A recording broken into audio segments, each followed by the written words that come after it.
Oh, yeah. All right. Where do I go from there? I love the saying that my feet are firmly planted in the air. This idea of, well, you got to come down to earth. Why? Why? I'm really starting to ask that question. I'm too happy. Somebody said to a friend of mine, because she was always smiling, I don't know if you've ever had this said to you or someone, stop, okay? Just stop. You're way too happy all the time. Like, this is not comfortable. Because it reminds us of times we're not. Or in that moment, we think we should be, right? Why would you get irritated about someone who is happy? Lynn, for instance. Lynn is always happy. Always smiling, always laughing. It's amazing. And some people are quiet, right? And reserved. Doesn't mean they're not happy. It's just an expression, right? We have so many wonderful and varied expressions. And today is the last of my dissertations on this theme of trusting the process, loving the mystery, and living in the mystery. So I wanted to talk about happiness actually today. Also a little bit about the path of non-resistance. And maybe oddly enough, this concept of death and dying. So we're going to try to put all these things together today in the journey beyond the self. They're all most important. Yeah. I want to start with sharing. I don't know if you've seen the movie Phenomena. I haven't seen it yet with Judi Dench. But this piece I'm going to read to you was originally published as Thoughts While Contemplating Teilhard de Chardin in that movie. And this is how it begins. Now here I stand. Should I be humble? I have always existed, yet I bow in awe. Should I be fearful? Why? I am a part of all that is. Should I be grateful? Yes. Yes, oh, be joyful. I am the highest expression of God yet. I have survived. Fire? I was a part of the fire. Flood? I was a part of the flood. Earthquake? I was a part of the earth. I am matter. If you destroy me, I become energy. If you think me, I become. I am thoughts made manifest. I whirl and dance and sing the song of the universe. I am the dance of life. There is no death, nothing dies. I never die, I change. I am the one verse. My cells have consciousness. They contemplate me. They know their oneness, and I know my oneness with the one. The unity of all life is one of my basic laws. I shall always be separate, yet always part of the one. You are a part of me, and I of you. And there is only one presence and one power. I am your joy, your pain, the light and the dark, the Alpha and the Omega. I am the dance of life. We're all of it, because it is all there is. And we are that. And I really believe that's why we come here, and we come together in spiritual community, to be supported in remembering that all that we are at any given moment is all that. There's nothing missing. The same energy, the same love, the same intelligence, the same infinite potential, the same eternal opportunity exists within us to create whatever we wish. Something outside of us, a career, something inside of us, perfect health, by means of knowing it is already so. Health is normal. Abundance is normal and natural. Love within oneself and between people is normal and natural.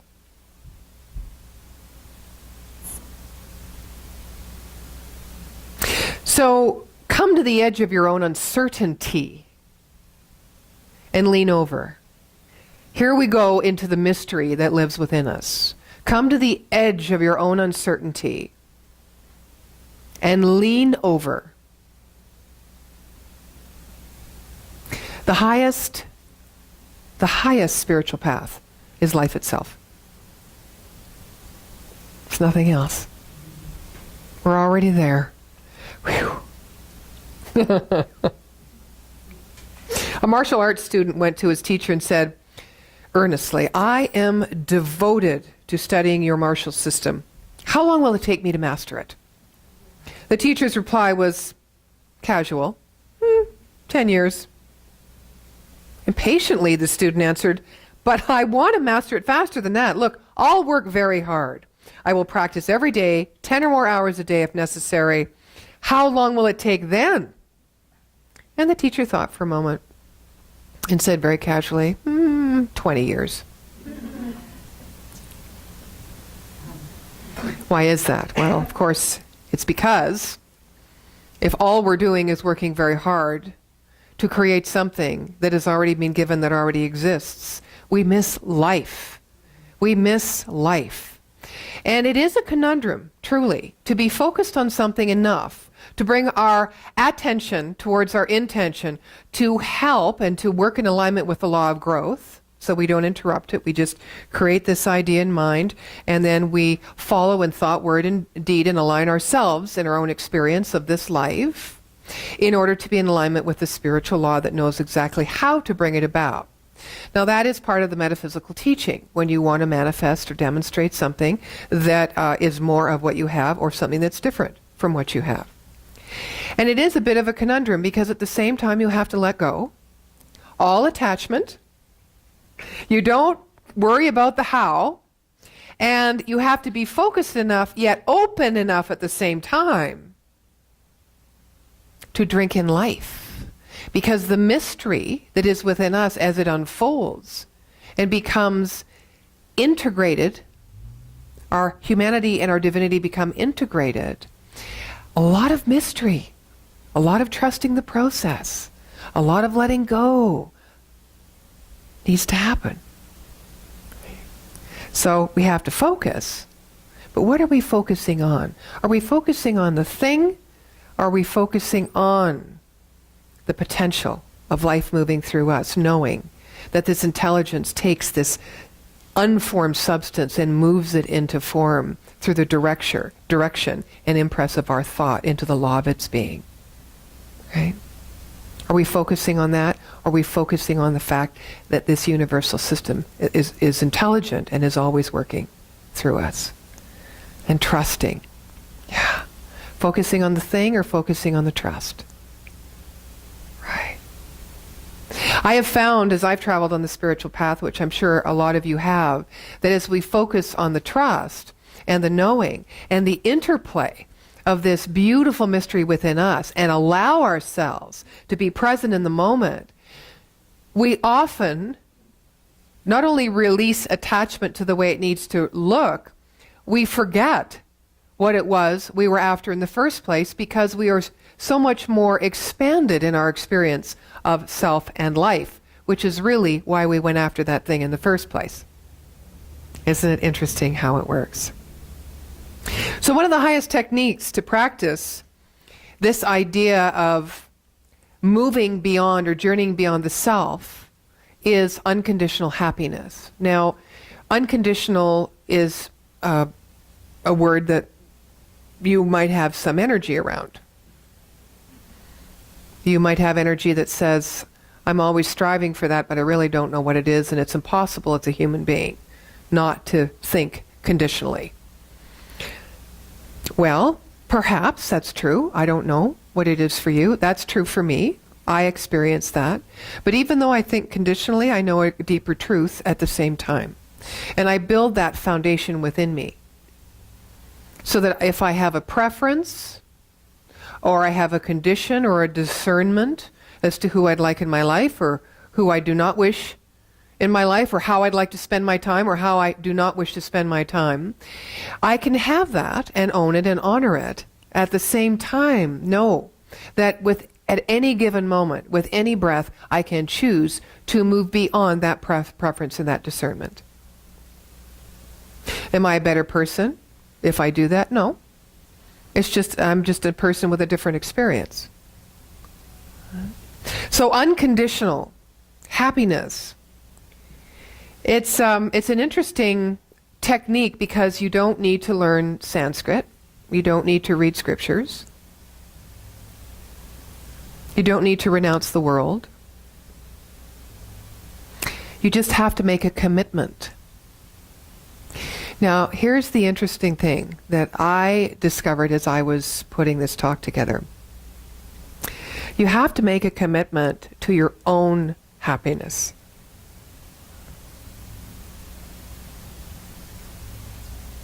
Not others. I feel emotion when I say that because I look at all the years that I found my happiness was founded on making someone else happy. All the money I spent doing it. All the focus I put on other people and their health. Raising people up. Supporting them, loving them. And that's all wonderful.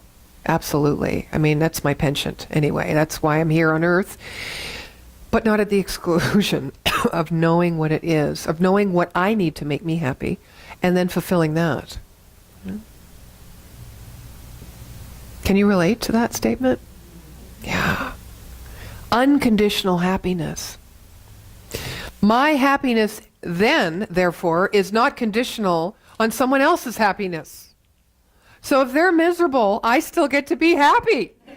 Woo! I don't have to go in there. I don't have to fix anything. I don't have to hold their hand. Why? Because I just need to know this principle, which states everything is whole, complete, and perfect the way it is. Nothing needs to be healed. Only something needs to be revealed. Within you? No. Within me. Good principle.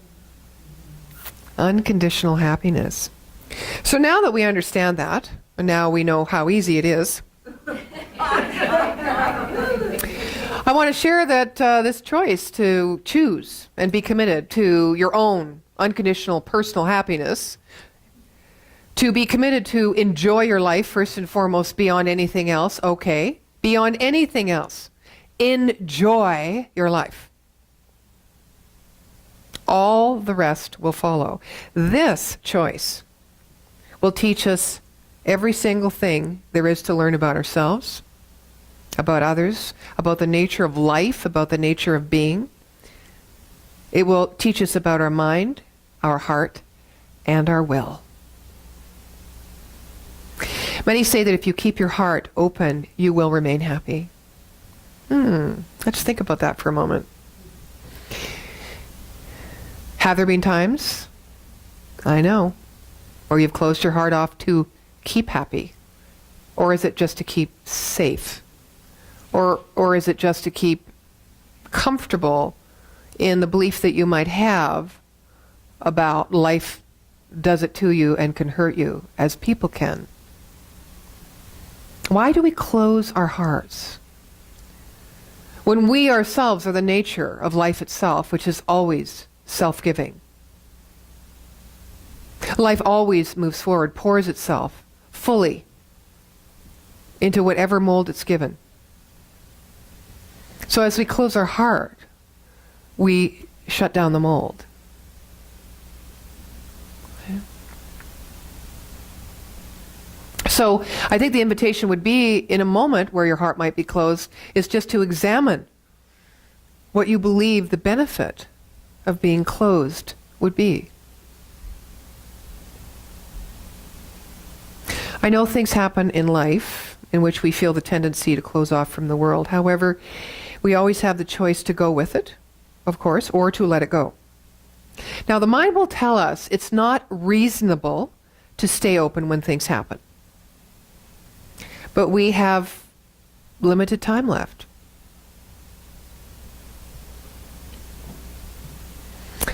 And what really is not reasonable is not to enjoy life. It is something I'm working on every day. It is not the first thing on my agenda.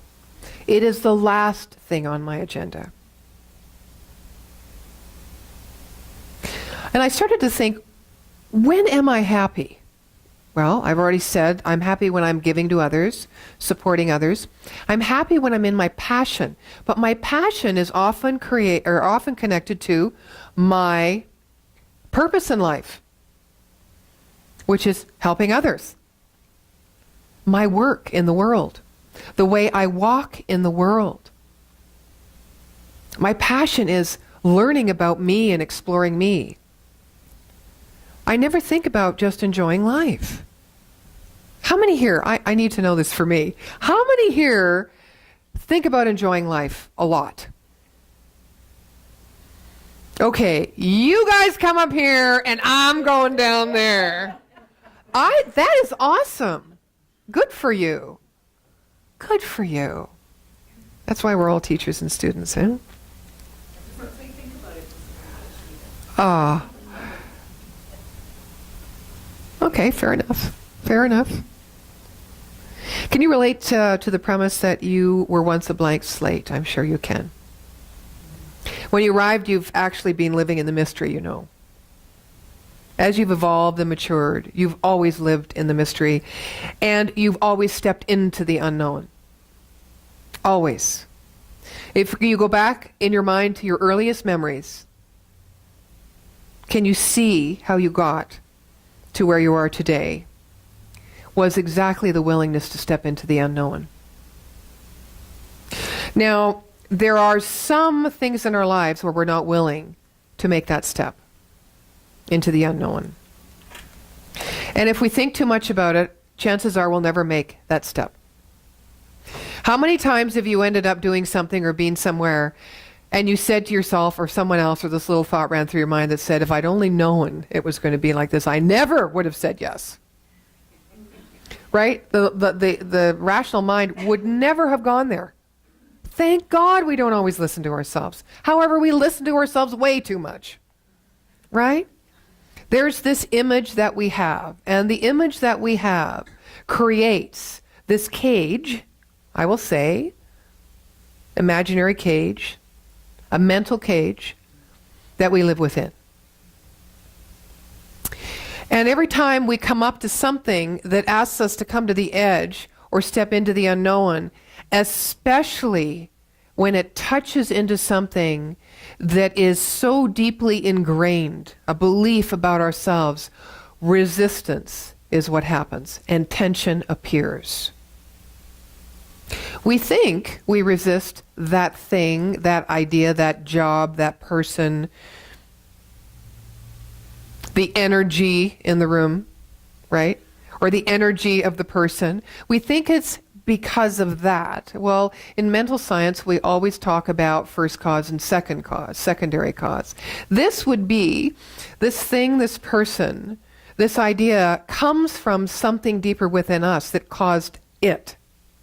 So we can't look at it and say that has power over us or that is the cause to our lack of happiness. It is just a mere reflection of our belief system that we're looking at. Right? So what we need to do when we feel that tension or resistance is ask ourselves, is our heart closed? Is our heart closed? Why is our heart closed? What is it we fear? What is it we fear we're going to lose about something we believe about ourselves? If we're going to journey beyond the self, we need to break down the construct that we have around the image of our own identity, meaning personality identity. Okay. And bring ourselves more in alignment with that divine nature. And the divine nature is our true nature. So when I say, or to myself, just be real. That doesn't mean be real to the personality construct that I've created about myself in the world, in the physical world, so that I can operate safely and assuredly and, be comfortable. That's not that real. Real is the mystery, the deepening and expanding mystery that lives within me, that is calling me all the time to be a greater expression, an expanded experience beyond what has gone before that I have known.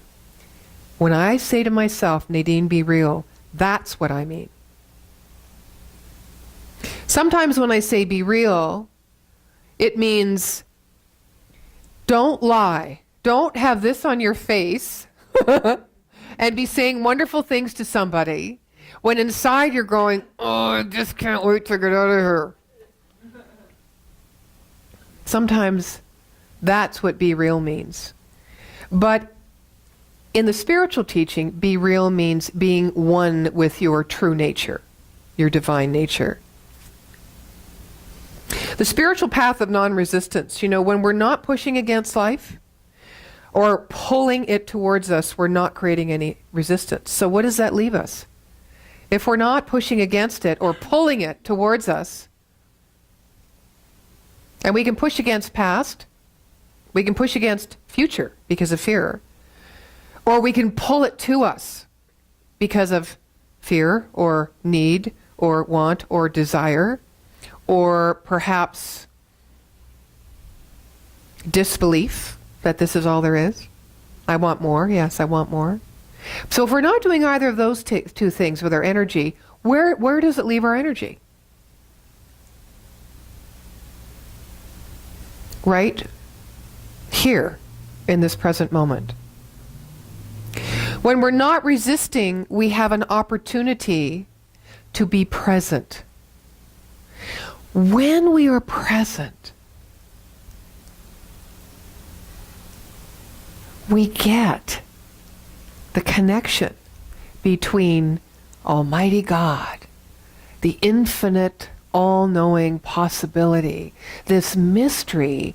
We get the connection. We marry. It's the mystical marriage with the self as we are uniquely expressed here as a human being. When we are present, and when we are present and when we feel that, we have a direct and sacred experience of life. I submit that's what we crave. That's what we all have in common that we crave.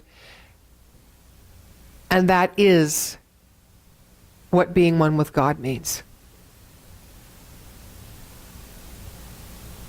Yes, we can do it in spiritual practice, if we can quiet our mind. And we can also do it as spirit and chaos, if we can quiet our minds. It's the same thing. It was so wonderful yesterday on the walk, because we stopped in so many places, and Morag was with her cello. She played a beautiful piece, a Bach piece, in front of the International Hotel. And Dr. Pat Campbell from the other center and another one of our walkers was holding this big banner right to the street. And cars were honking, honking, honking. And we had just read this beautiful Sikh prayer, and she's playing Bach. And it was such a funny contrast, wasn't it? Tina and Neil, yeah. And it's like, no, this is life. This is always going on. Who are we going to be in it? When we touch into that path of unconditional happiness, we journey beyond the self. When we are absolutely present and fully aware in the moment, we are unconditionally happy. There is nothing more that we need, and we journey beyond the self. Because the self is not dictating. Our personality, our needs, our beliefs about who we are not, and all the myriad of choices that we have is not dictating. Our preferences are not dictating. Our discernments, our judgments, our opinions are not dictating. We are just simply present.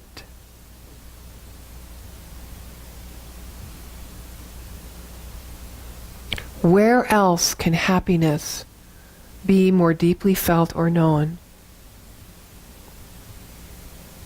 than in this internal sacred experience of the wholeness of who we are?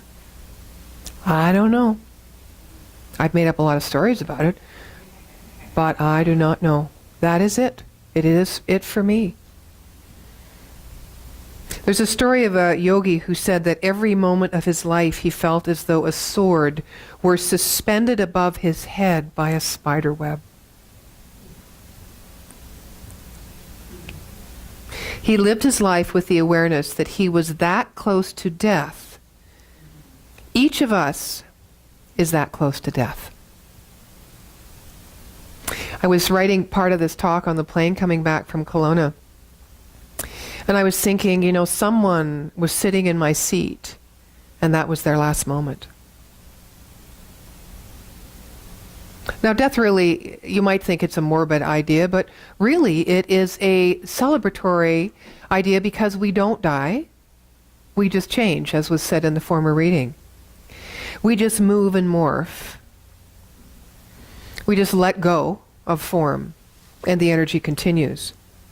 I was starting to think, you never know when you're going to die, right? Well, we all know we're going to die. So if we're going to die, and our life here in this incarnation is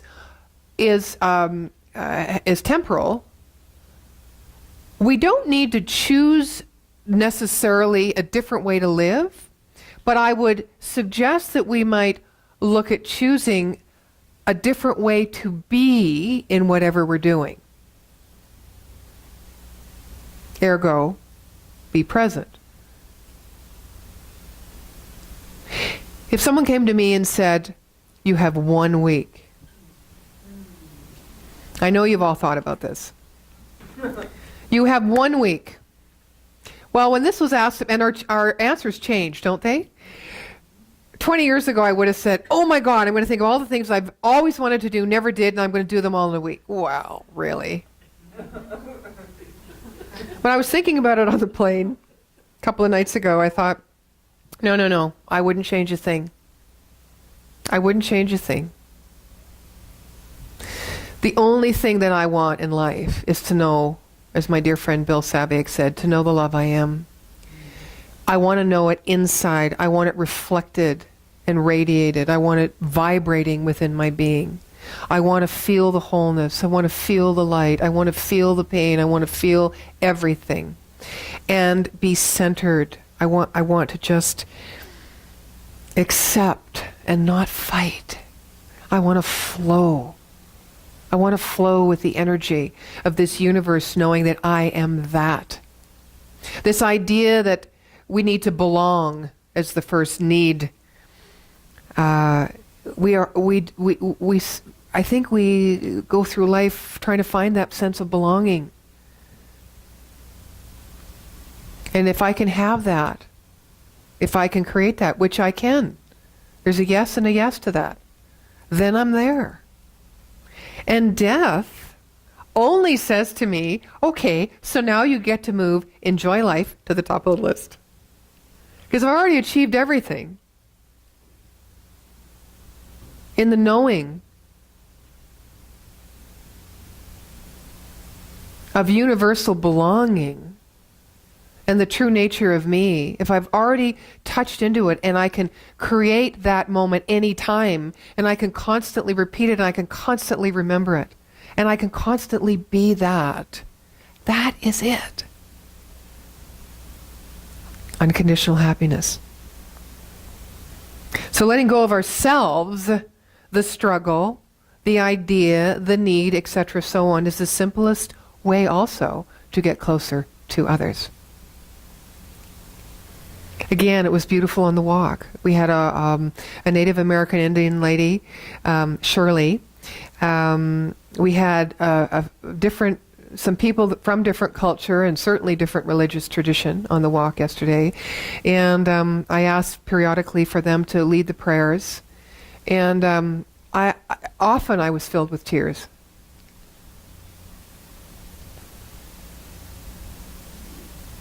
To be able to just stand back and let all that idea of who you must be or need to be go, and just accept and love in yourself in this moment the fullness of who you are, attracts the true nature of the divine. And you get to see it and touch it and taste it and smell it and hold it and know it everywhere you go. Not just here on a Sunday morning. Not when someone sends you a great bouquet of flowers. Yes then, yes here, but all the time. And it doesn't mean in those moments you can't feel resistance, but you know at a deeper level that's what we're here to do on the spiritual path. That's the integration of humanity and divinity. So practice letting energy pass through you.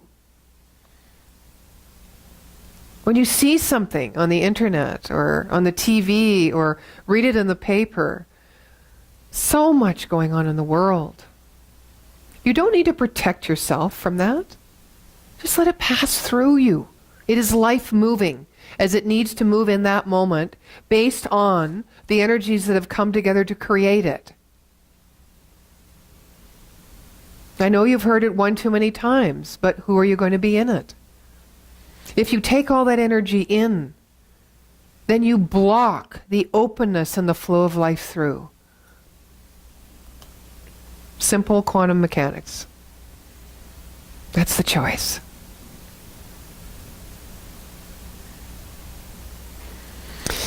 So to comfortably handle reality as it is out there, we need to really encompass and embrace the mystery in here. And you know what our real work is, I think, is after we let go the preferences and the positioning and the conditions and the restraints that we have on ourselves to live life in unconditional happiness. I think after we let that go, then our true work begins. Our true work isn't trying to let it go, but we often think that as we're trying to come together to integrate our humanity and our divinity, to know ourselves as whole. Well, if I just let all this go, but then you have journeyed beyond the self. And then you're in the void. So that's what I mean. That's when the true work begins. To know that you do belong, that you are not alone, that there is a universe that supports you and always says yes, that there is this loving God, intelligence, divine mind that is always there, that is working for you to support you, to bring this fullness of life that is your soul's desire to you.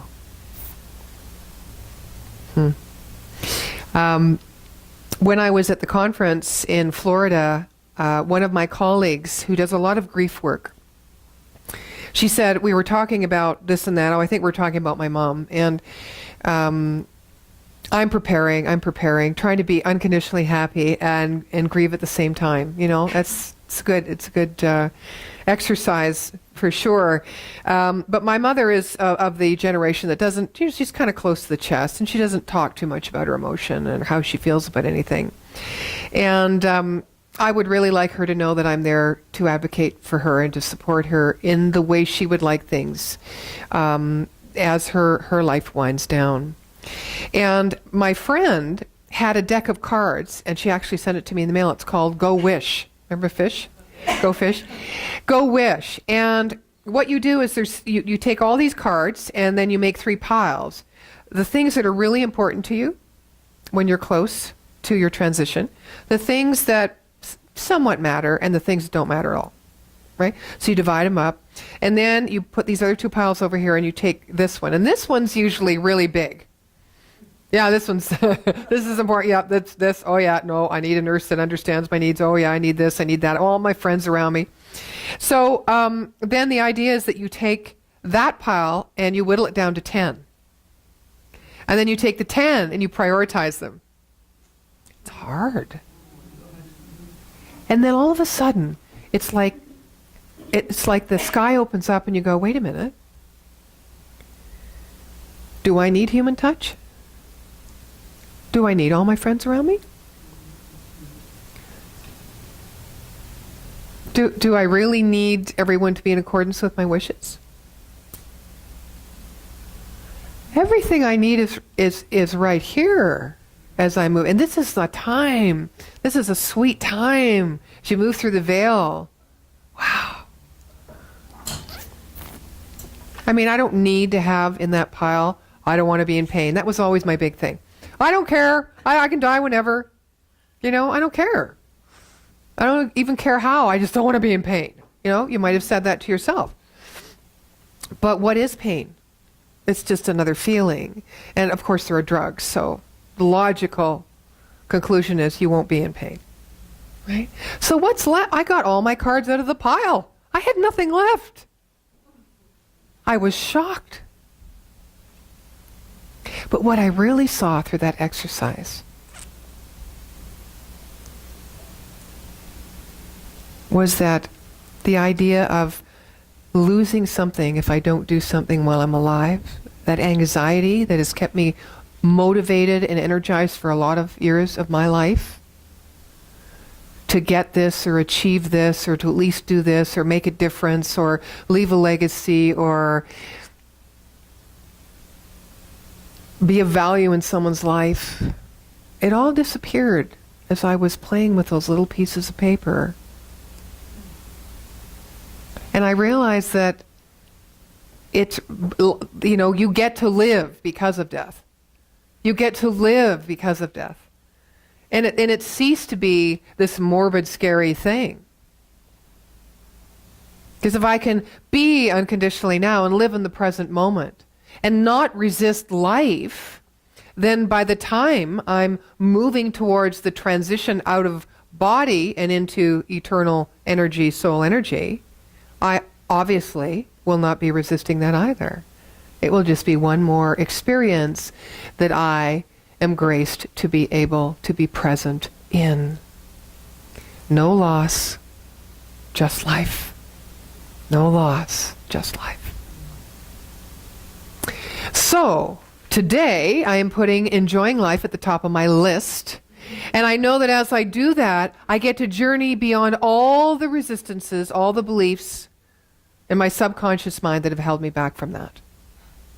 What has held you back from taking your next conscious step into the mystery of who you are, discovering who you are by taking a step into the unknown out here in this world? I know what mine is. Do you know what yours is? What's the fear? What's holding you back?